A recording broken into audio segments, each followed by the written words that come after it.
Shalom, selamat pagi teman-teman yang dikasih oleh Tuhan. Kita bersyukur kalau hari ini kita sama-sama berkumpul kembali. Kita mau memuji nama Tuhan dan juga merenungkan kebenaran firman Tuhan. Nah, sebelum lebih jauh kita belajar dari firman Tuhan yang ingin kita renungkan pada pagi hari ini, terlebih dahulu saya mengajak kita semua untuk berdoa. Mari kita berdoa. Tuhan, kami bersyukur kalau pagi hari ini Tuhan masih menolong kami, Tuhan masih menjaga kami, dan sebentar ya Tuhan kami mau merenungkan firman Tuhan. Kiranya Tuhan yang tolong kami rindu kiranya Roh Kudus-Mu menguasai hati dan pikiran kami. Kiranya firman-Mu yang kami renungkan bersama-sama pada pagi hari ini boleh meneguhkan iman kami di hadapan Tuhan. Di dalam nama Tuhan Yesus kami berdoa dan bersyukur. Amin.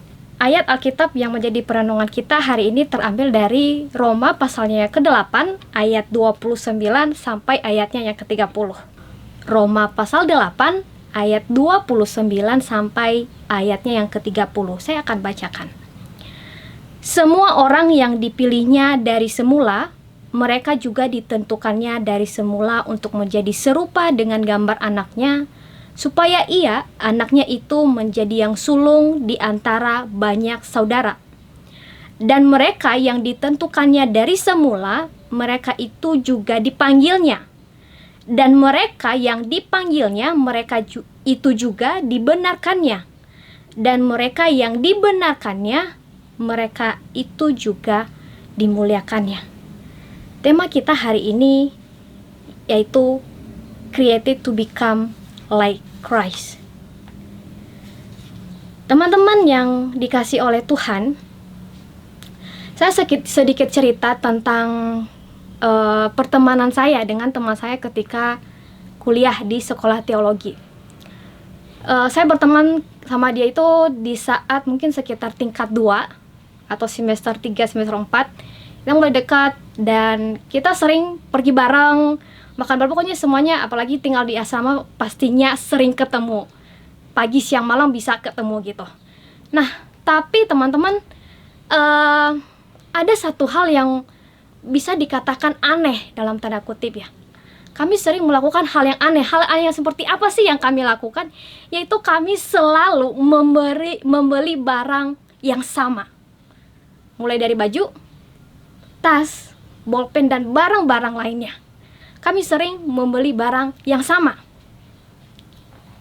Ketika teman saya membeli barang yang baru, ketika saya tidak ada, pasti ketika saya melihatnya, kalau menurut saya itu lucu, saya pasti akan membeli barang tersebut. Begitu juga dengan sebaliknya. Ketika saya membeli barang yang tidak dimiliki oleh teman saya, pasti nanti suatu saat ketika dia melihat barang tersebut, pasti dia, kamu beli di mana? Di toko mana? Saya juga mau beli.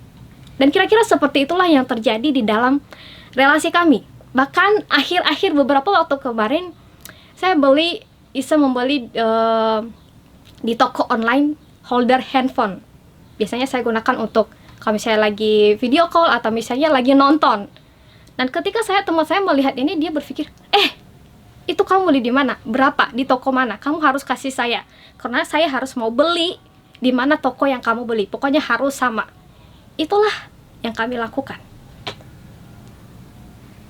Nah, teman-teman, ketika kami memiliki barang yang sama, ketika kami membeli barang yang kami sama-sama punya, kami merasa bahwa ketika kami memilikinya ada kesenangan tersendiri di dalam hati kami. Ada sesuatu hal yang menyenangkan di dalam diri kami ketika kami memiliki barang yang sama. Itu menurut kami, saya nggak tahu menurut teman-teman. Nah, teman-teman, saya rasa kita mungkin tanpa kita sadari melakukan hal yang sama gitu. Bahkan mungkin ada yang sering melakukan, mungkin ada yang hampir sama dengan apa yang saya lakukan dengan teman saya. Misalnya ketika kita menyukai seseorang, kita contohnya misalnya teman, kita punya pacar, kita punya idola, tanpa kita sadari itu kita ingin meniru apa yang mereka punya, meniru kebiasaan mereka dan lain sebagainya, entah itu kebiasaan yang baik maupun kebiasaan yang buruk. Kita berusaha menyamakan diri kita dengan diri mereka. Kita berusaha ingin sama, tampil seperti mereka. Seharusnya kita pun demikian kepada Tuhan. Kita juga harus belajar meniru, meneladani apa yang Dia lakukan, apa yang menjadi karakter Tuhan. Oleh sebab itu, yang menjadi pertanyaan bagi kita sekarang adalah, kenapa kita manusia perlu atau harus meniru apa yang ada dalam diri Kristus? Melalui pembacaan firman yang sudah kita bacakan tadi, kita diingatkan, kita sama-sama semua kita diingatkan bahwa apa? Sejak semula Allah sudah memilih kita sebelum dunia ini dijadikan. Semuanya adalah rancangan Allah untuk mencapai apa? Tujuannya untuk kemuliaan Allah. Allah memilih dan menentukan kita sejak kekekalan, atau jauh sebelum dunia ini dijadikan. Tuhan sudah memilih kita sebelum dunia ini dijadikan. Tuhan memilih kita untuk menjadi umatnya. Itu tadi yang kita bacakan di ayat 29. Nah, di ayat 30 mengatakan bahwa semua orang yang sudah dipilihnya, yang sudah ditentukannya dari semula, mereka juga dipanggilnya. Nah, teman-teman, panggilan ini bukan hanya sekedar panggilan secara lahiriah. Kita dipanggil, kamu ayo ke sini, bukan. Tetapi panggilan yang dimaksud adalah panggilan secara batiniah atau hati kita. Di dalam Matius 22 ayat 14 mengatakan bahwa sebab banyak dipilih tetapi sedikit yang dipanggil. Dan ini merupakan panggilan yang pasti suatu saat akan terlaksana. Mungkin sekarang sebagian orang belum terlaksana hal demikian, tetapi suatu saat, kalau memang dari awal Tuhan sudah memilih orang tersebut, suatu saat itu akan terrealisasi atau terlaksana di dalam hidup orang-orang yang sudah dipilih oleh Allah. Dan panggilan itu akan terjadi ketika apa? Orang yang dipanggil itu meresponi panggilan yang diberikan Tuhan kepada mereka. Gimana caranya? Yaitu melalui Roh Kudus yang Tuhan taruh di dalam hati orang yang dipilih oleh Tuhan, yang sudah dipanggil oleh Tuhan. Itulah yang membuat seseorang mampu merespon panggilan Tuhan di dalam dirinya. Itu bukan karena usaha manusia, bukan karena keterlibatan manusia itu sendiri, bukan. Tetapi semua itu adalah pekerjaan Tuhan di dalam hidup manusia. Kita dipanggil, kita ditentukan oleh Tuhan, lalu kita meresponnya. Responnya dari mana? Yaitu melalui peran Roh Kudus yang ada di dalam hati kita. Itu yang membuat kita dimampukan untuk merespon panggilan Tuhan di dalam diri kita. Dan teman-teman, setelah kita dipanggil, maka kita juga dibenarkannya. Semua orang yang dipanggil dengan berhasil, maka mereka juga akan dibenarkannya. Apa artinya dibenarkan? Artinya kita semua sebagai manusia yang berdosa, yang tidak layak ini menjadi dilayakkan. Kita dihapuskan kesalahannya dan diterima sebagai orang yang benar di dalam Kristus, yaitu melalui kematiannya di kayu salib. Nah, setelah kita dibenarkan karena kematiannya, karena kebangkitannya, maka kita juga akan dimuliakan. Karena Tuhan Yesus telah berhasil mengalahkan maut oleh kematiannya dan juga kebangkitannya dari antara orang mati, sehingga tidak ada suatu kuasa pun yang dapat menghalangi jiwa kita, menghalangi kita untuk mendapatkan kemuliaan di dalam Dia. Ini semua adalah karya Allah yang dilakukan bagi setiap kita yang dipilih oleh Tuhan, yang dipanggil oleh Tuhan. Ia memilih dan memanggil kita untuk menjadi umatnya. Tidak ada, seperti yang saya katakan tadi, tidak ada peran manusia gitu. Nggak ada peran manusia satupun di dalam dia, tetapi itu semua adalah pekerjaan Allah bagi manusia, yaitu Roh Kudus yang bekerja di dalam hati manusia, sehingga manusia dimampukan untuk merespon hal demikian, merespon panggilan Tuhan di dalam diri semua manusia yang dipilih oleh Allah. Nah teman-teman, setelah kita tahu hal ini, kita tahu jelas bahwa kita adalah umat pilihannya. Dan kita juga dipanggilnya menjadi orang yang percaya kepadanya. Nah pertanyaannya adalah, apa yang harus kita lakukan sebagai umatnya? Yaitu hidup menjadi serupa dengan dia. Yang harus kita lakukan adalah hidup menjadi serupa dengan dia. Hidup dengan meneladani Kristus, karena itu adalah keinginan utama Allah di dalam diri setiap kita. Tadi saya katakan bahwa yang Tuhan mau, yang harus kita lakukan sebagai orang yang sudah dipilih, dipanggil, ditentukan oleh Allah, kita harus meresponnya. Untuk apa? We become like Christ. Kita harus menjadi serupa dengan dia, menjadi serupa dengan Kristus. Teman-teman, menjadi serupa dengan Kristus artinya adalah pikiran kita, perbuatan kita, bahkan perkataan yang keluar dari mulut kita memancarkan sifat dan karakternya. Karakter siapa? Karakter Allah tentunya. Sebagaimana Kristus adalah kudus, kita pun harus hidup dalam kekudusan. Dia yang penuh kasih, kita pun harus hidup juga dengan penuh kasih. Sebagaimana Kristus setia, kita juga harus setia. Kita sebagai ciptaannya, kita juga harus hidup di dalam kesetiaan. Dia juga yang murah hati, maka kita juga harus menjadi orang yang murah hati.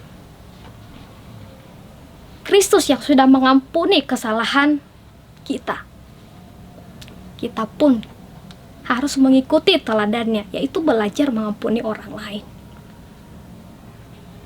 Dia yang selalu bersikap adil, kita pun juga harus bersikap adil. Artinya apa? Kita tidak memikirkan hal-hal yang curang atau hal-hal yang mementingkan kepentingan diri kita sendiri. Dia yang selalu peduli dengan kita. Kita juga harus belajar peduli, menolong orang lain. Kita harus melakukan hal yang sama. Kita harus memiliki hati yang peduli untuk menolong orang lain. Sebagaimana dia adalah Tuhan yang sabar, kita juga harus mengikuti kesabaran yang dimiliki oleh Tuhan. Ini semua hal yang harus kita teladani dari Kristus. Ada banyak hal lain yang harus kita teladani dari Kristus. Mungkin ini yang saya sebutkan tadi itu sebagian, tetapi ada banyak hal lain lagi yang kita bisa teladani dari Kristus.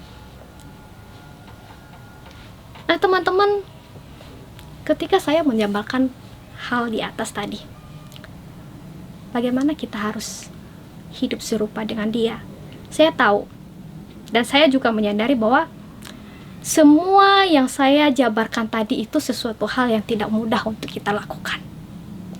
Semua orang sedang berjuang untuk hidup menjadi serupa dengan Kristus, termasuk saya.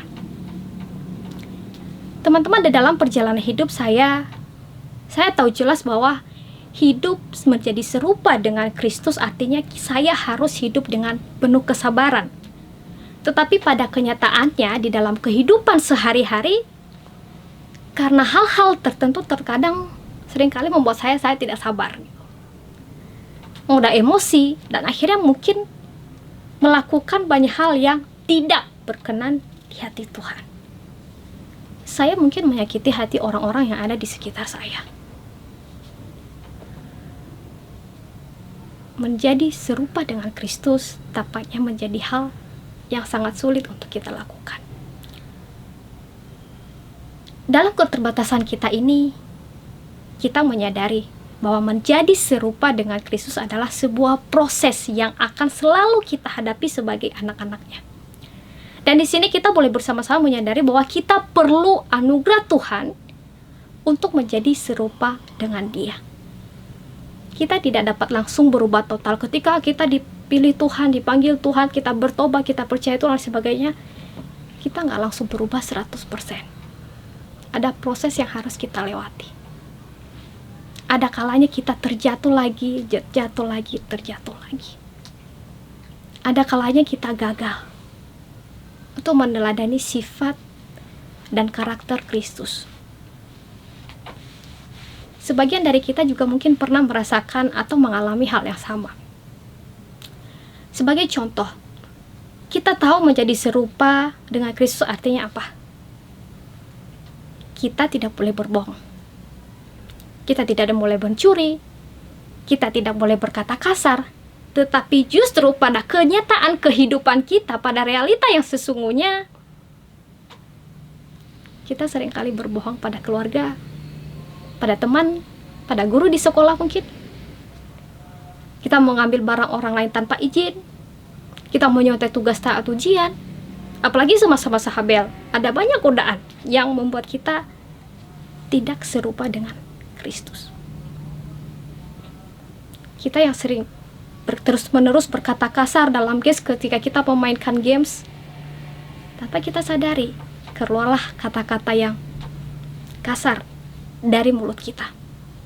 Atau dalam hal lain, kita tahu menjadi serupa dengan Kristus artinya kita harus hidup di dalam kasih dengan penuh kesabaran. Namun sekali lagi, dalam realita yang sesungguhnya, seringkali kita tidak menunjukkan hal demikian. Kita tidak menunjukkan hal demikian terhadap orang-orang yang ada di sekitar kita, terhadap keluarga, teman-teman, guru, bahkan dimanapun kita berada. Ketika orang lain membuat kita kesal, kita menjadi emosi. Dan akhirnya, hal yang kita lakukan adalah hal yang kurang baik. Kita menyakiti hati orang lain, menyakiti hati orang yang ada di sekitar kita, menyakiti orang yang kita kasihi, yang kita sayangi. Kita gagal untuk menjadi serupa dengan Kristus.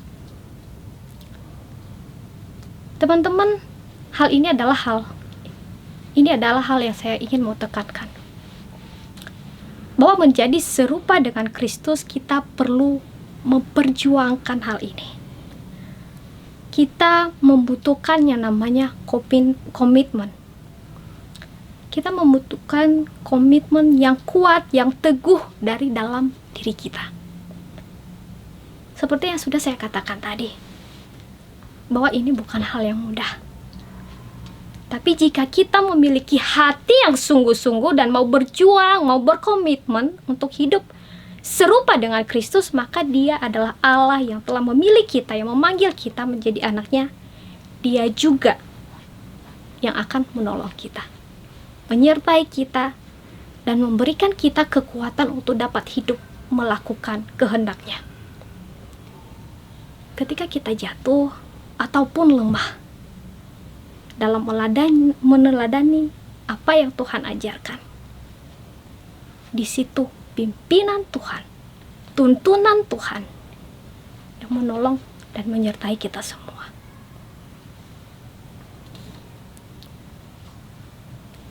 Teman-teman, hari ini kita semua, gak cuma kalian, saya, kita semua, hari ini kita sama-sama diingatkan. Kita diingatkan kembali oleh firman Tuhan. Tuhan mau kita menjadi anak-anak yang serupa dengan Dia, sesuai dengan tujuan dan rencana Allah dari awal, yaitu kita hidup sesuai dengan kehendak-Nya. Itu hal yang Tuhan mau kita lakukan di dalam kehidupan kita sebagai anak-anaknya, sebagai orang yang sudah dipilih, sudah dipanggil oleh Tuhan.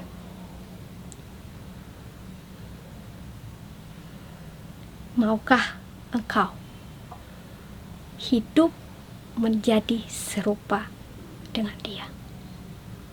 Maukah kita belajar? Mau kita mengubah? Maukah kita meneladani apa yang Tuhan sudah ajarkan buat kita? Maukah kita semua hidup kita menjadi serupa dengan Dia. Silakan dijawab di dalam hati kalian masing-masing. Maukah engkau hidup menjadi serupa dengan Dia? Amin. Mari kita berdoa. Tuhan, terima kasih pagi ini Tuhan sudah mengingatkan kami untuk kami boleh hidup menjadi serupa dengan Kristus. Tuhan sudah memilih kami, Tuhan juga sudah memanggil kami menjadi umat yang Engkau kasihi. Ampuni kami Tuhan jika sering kami gagal untuk meneladani Engkau di dalam kehidupan kami sehari-hari. Tetapi hari ini kami mau berkomitmen ya Tuhan untuk mau hidup serupa dengan Kristus di setiap aspek kehidupan kami. Kami mohon pimpinan Tuhan, supaya kami dimampukan untuk dapat hidup menjadi serupa dengan Kristus. Tuhan bantu anak-anak-Mu. Tuhan tolong mereka. Tuhan kuatkan mereka, supaya mereka di masa muda mereka mampu hidup sesuai dengan apa yang Tuhan mau. Berkati waktu kami selanjutnya ya Tuhan. Di dalam nama Tuhan Yesus kami berdoa dan bersyukur. Haleluya. Amin.